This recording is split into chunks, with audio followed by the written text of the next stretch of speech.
Well, welcome back to Gulf Coast News at noon, and it's time now for Fugitive Friday. We have Trish Rout from Crime Stoppers here in studio. Trish, we have a new set of criminals to be on the lookout for. They're all bad guys and one gal. Well, we're starting off our list this week with a guy who has spent nearly half of his entire life being a thorn in the side of local law enforcement. Kevin Desmore has been on the run for the last 2 months after his latest legal misstep of violating probation on the heels of an arrest for fleeing and eluding officers and the possession of cocaine. Deputies initially pulled Desmore over for a traffic stop in Lehigh, but instead of complying, he chose to hit the gas and take off at a very high rate of speed. After a brief chase, he finally chose to pull over, at which point officers found marijuana, cocaine, and measuring paraphernalia in the car, which ended his night with a trip to jail. He was eventually found guilty and placed on probation, which came with the stipulation of keeping his nose clean. However, the 34-year-old recently found himself back in lockup in Miami-Dade for battery domestic violence, which has subsequently triggered his latest violation. To date, Desmore has been busted 17 times locally since his first felony at age 16 for burglary and grand theft. Since then, he's been charged with fraud, battery, weapons violations, and multiple counts of dealing drugs. Desmore is 5'10", 170 pounds, and could have fled to Jacksonville or Miami to avoid his next stay at the Lee County Jail. Next up is the newest addition to Crime Stoppers' 10 Most Wanted list. The U.S. Marshals hope your tips can lead them straight to Alvin Castillo Lopez, wanted for failing to appear in court following an arrest for sexual battery on a child under the age of 18. The victim in this case said she was hanging out with friends when she met Lopez for the first time. When her friends left the two alone, Lopez is accused of seizing the opportunity to force himself on the young girl, first making unwanted physical advances, then ultimately raping her. The victim said she ran home as soon as she could and immediately told her mother about the attack.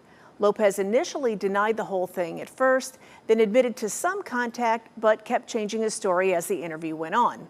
He ultimately found himself in jail for the crime, but bonded out the next day.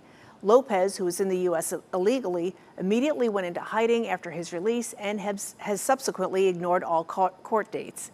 Lopez is 5'3", 140 pounds, and upon his arrest, he will be held without bond. Also on the run this week is a Lee County felon who got caught impaired behind the wheel twice in less than 9 months' time. Donald Manning is now back on the run from the law after he violated terms of his probation following his second DUI. Witnesses called police after spotting a man passed out behind the wheel of his car for nearly an hour. When police arrived on scene, they saw the man drive off. Officers immediately noticed Manning swerving in and out of traffic and putting other drivers in danger. When they pulled him over, they couldn't help but notice a strong smell of alcohol on his breath and an open bottle of liquor in the driver's side door. They also found a dollar bill rolled up next to a small stash of meth and 3 rocks of crack cocaine. After 6 months behind bars, Manning was released on probation, yet just a short time in, he's already violated for failing to get an ignition interlock put on his car and not showing up for court-ordered drug screenings. Manning has 3 local arrests for the DUI charges, as well as burglary, drugs, driving without a license, and several probation violations. He is 5'6", 125 pounds, and was last known to be living in Southeast Cape Coral. And rounding out our list is a Cape Coral woman who used her former employer's checks and credit cards to go on a multi-month spree of gambling, shopping, and eating out. Detectives say Abby Raselius was frustrated with this is not the one. That's okay. We're actually talking about Stephanie Paramore, who now finds herself back in the crosshairs of the law after failing to show up in court following an arrest for a scheme to defraud, grand theft, and the criminal use of personal identification.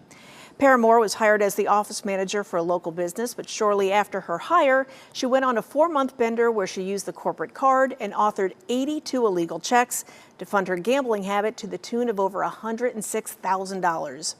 Detectives found that the 51-year-old bilked funds from her boss for trips at gambling venues and paying for her cell phone, cash transfers, and even funding an account for inmate phone calls.